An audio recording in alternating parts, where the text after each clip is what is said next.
that constitute bullying or harassment. It is a context-dependent decision. I'll ever hear what a lawyer's favorite words are. Lawyer's favorite words are, it depends. And if that was followed by the type of nonsensical moral outrage that followed that comment, no law would function.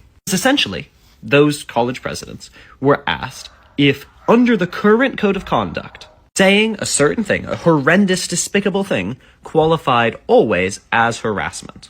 And the correct answer to that, as is very typical, is it depends. Because something can be horrendous and disgusting and still not fall under the specific guidelines and rules that are required for it to qualify as harassment or as any other offense. Anyone who's taken 2 seconds to look at the law knows this, but most of the internet hasn't. We'll try and walk through that a little bit. First of all, typically, just saying something, no matter how disgusting it is, doesn't qualify itself as harassment.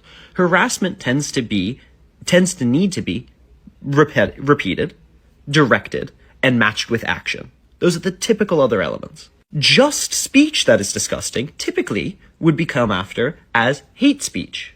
That makes sense. It is hate speech. Because if it's not directed at someone, or if it's not repetitive, or if it's not directly threatening, or it's not calling for action, it's harder to say that it's harassment. So to make it easier to go after these statements, you have a hate speech policy that makes it predictable what they will go after. But trying to shoehorn it into something that it doesn't clearly fit into makes it harder to go after these statements, and it makes it harder to have free discourse on campuses. So no one is being helped here, just to be clear, other than the Israeli propagandists like Noah who posted this. It only helps people that profit off anti-Semitism being in America, like Israeli propagandists. It doesn't actually help solve the systemic anti-Semitism in university systems, which I agree exists. It doesn't actually help the systemic anti-Semitism that is in college campuses right now, because once again, trying to shoehorn it into something that it isn't, because you don't understand the law, makes it harder to prosecute them.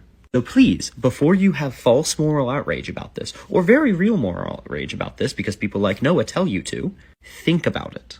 And go after the actual problems with actual solutions, not just solutions that benefit Noah and the people that pay her, the Israeli government.